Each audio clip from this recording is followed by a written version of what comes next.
this is a BC provincial park and campground. And I realized, or I figured out, that the provincial parks are like our state parks. But it's $18 to camp here. I'm not going to camp here. I'm just stopping. I wanted to just stop on the side of the road and relax a minute.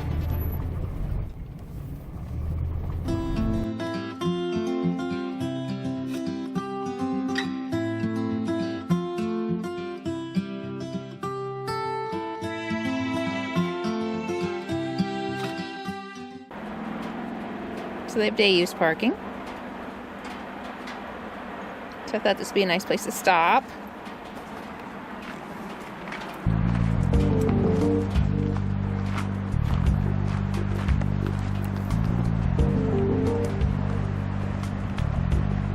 It's chilly out. It's early May. So these are the campsites. Right on the lake. It's beautiful. It's actually not bad. It's kind of close. These two are kind of close.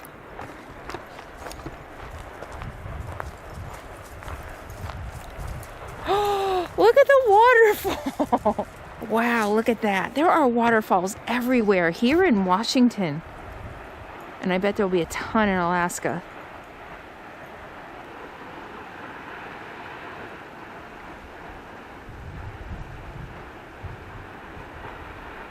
Welcome to Pavilion Lake in Marble Canyon, British Columbia.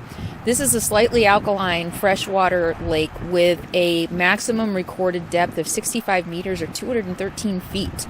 It's in the limestone walls of Marble Canyon at an elevation of 823 meters or 2,700 feet. Despite the waterfall we're about to see, the lake is actually groundwater fed. The lake falls within the traditional territory of the Chmelik people, also known as the Pavilion First Nations Indian Band, who have a special heritage and special connection to this lake and its surrounding land.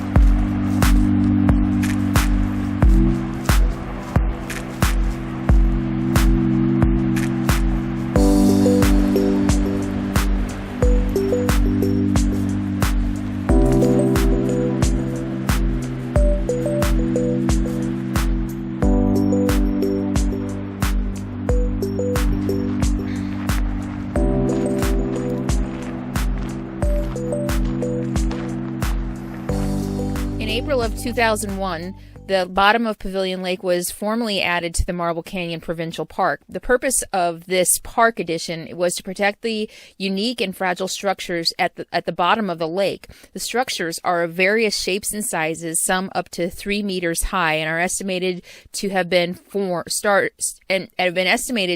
forming 11,000 years ago after the glaciers receded in the area. Too bad I don't have scuba gear. Very cool.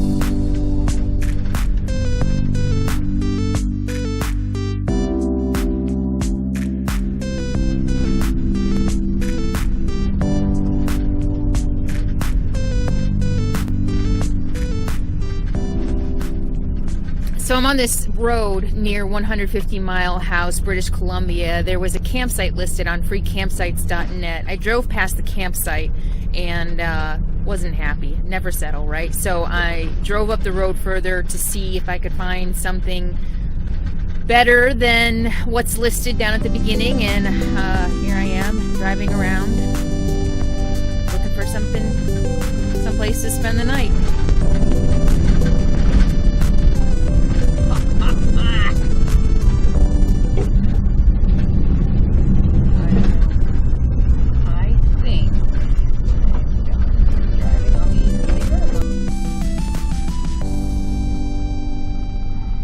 this is just another pull-off on the side of the road, but at least it's further up the road, so maybe it would get less traffic. So I think I might just plop here for the night. Let's check it out.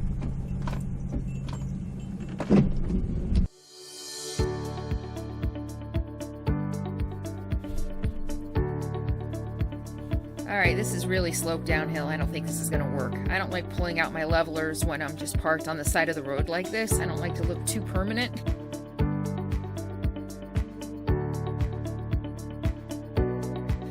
So I think I'll just move on. But this is how I find camping spots. I go to a general area, oftentimes that freecampsites.net suggests, and then I just explore.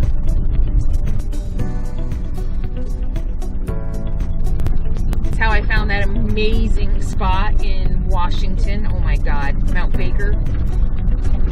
The spot was awesome.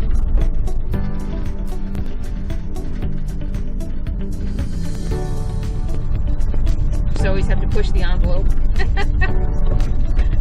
Never settle. I think I mentioned those things in my food adoption seminar. Pop-up, what do you think? I know, we need to get out. Although we've stopped a few times today. The rain stopped. It's beautiful out.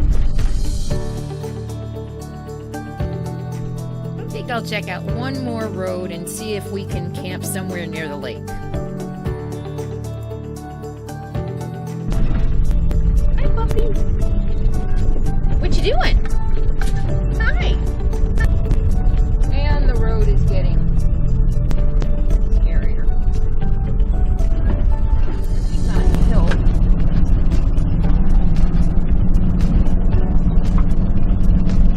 Oh, it's a logging road.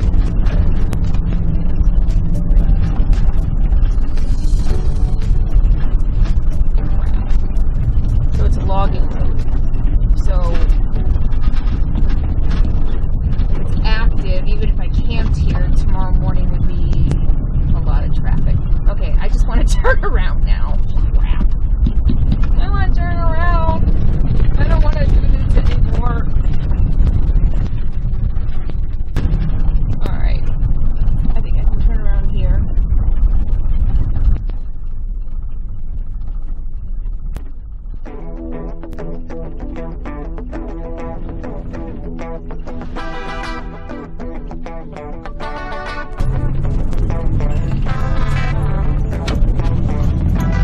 Okay, bud.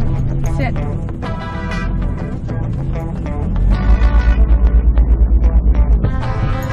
Wow, with this GoPro, you're actually going with me on all of my explorations. Alright. Alright.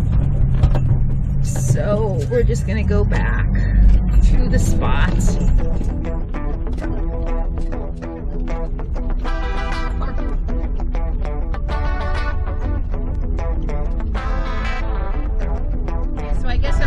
Back to the spot that was on freecampsites.net. I don't like that it's so close to houses, although the review said that they've seen traffic, or local traffic, saw them there and nobody bothered them, but I thought I would try to go a little further and see if I could find something a little more remote, but I'm not crazy about this road. I didn't turn on the GoPro for the road that I was just on. I missed the turn on this and kept going, and I ended up on a mud, yeah, bad road. It wasn't horrible. It was, but it was a little slick, and I ended up out there like a mile.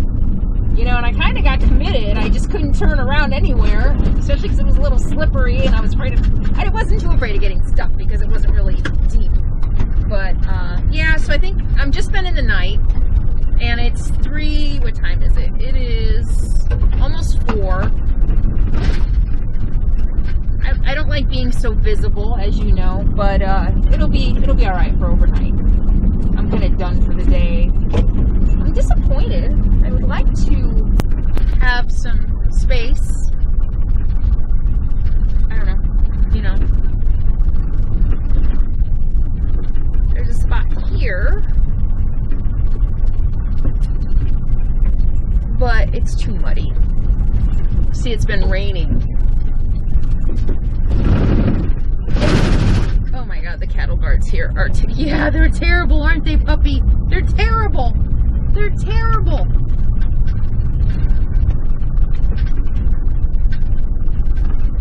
There was a road by the lake. I couldn't tell if it was private. I think I just need to call it a day. Oh, this might be the road to the lake. Alright, I'm gonna go check it out. Okay, I'll go check it out. Why not? What's the worst that can happen? I can get stuck in the mud.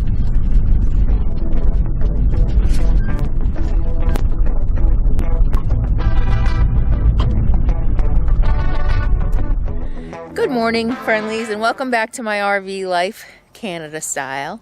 It's day 5, I think, maybe day 6, I don't know, in Canada.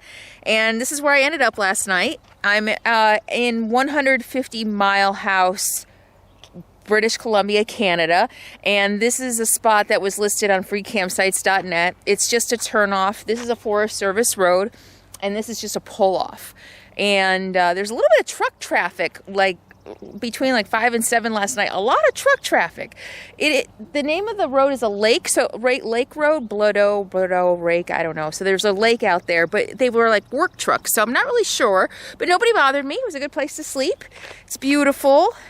I don't know if you're gonna be able to see me. There is the fog. There you go. You can see the fog rising. There's a little lake. Oh, maybe that's the lake, now that I think about it. Although you can't really access it. I don't know. I'm tired. I just woke up. I shouldn't turn on the camera until I've had my cup of coffee. Hi, puppy. Anyway, coffee.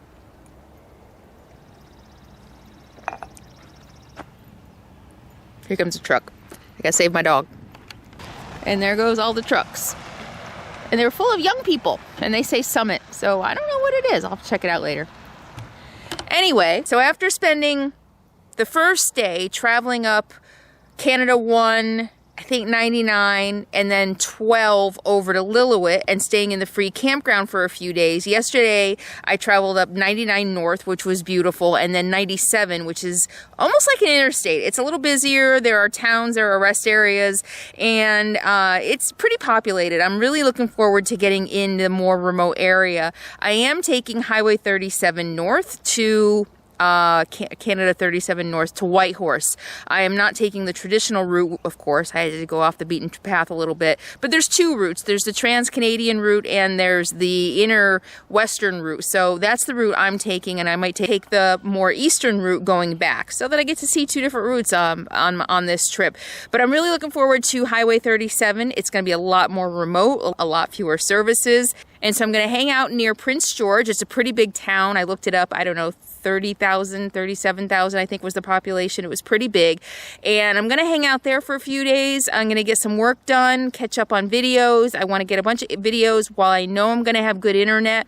Get some work done, get some videos uploaded, hit the stores one last time to make sure I have all the supplies I need for the next couple of weeks before I get up to Alaska. So that's my plan, and I'm, of course, going to take you with me as I travel north, keep going toward Alaska, and enjoying this beautiful, beautiful Canada. I love it. It's a little cool this morning. It's early May still. It's a little cool, but the place I left, Lillooet, was going to be in the high 90s, so that's part of the reason I moved on from there. And it's like 10-degree difference to where I'm at. So I'm probably not awake yet enough to be making a video because I don't know. I feel like I'm rambling. Just going to take off here pretty quick. Oh, the camp's near Prince George. So there's a couple things on freecampsites.net that don't look too promising. And so I went to Google Maps and did some satellite view. Found a couple places that look interesting. Some dead-end some dead-end roads, but also some community or regional parks that say they have free camping. They're not listed on freecampsites.net anywhere, and I don't know if it says camping, but they're not campgrounds, and then it says free. So I'm going to go check those out. There's 2 of them in the area, and if I can have a home base for going into Port George, then that'll be a good scenario. It's Friday. I'm a little concerned about that, getting to free campgrounds on the weekend, but we'll see how it goes. All right, let's hit the road.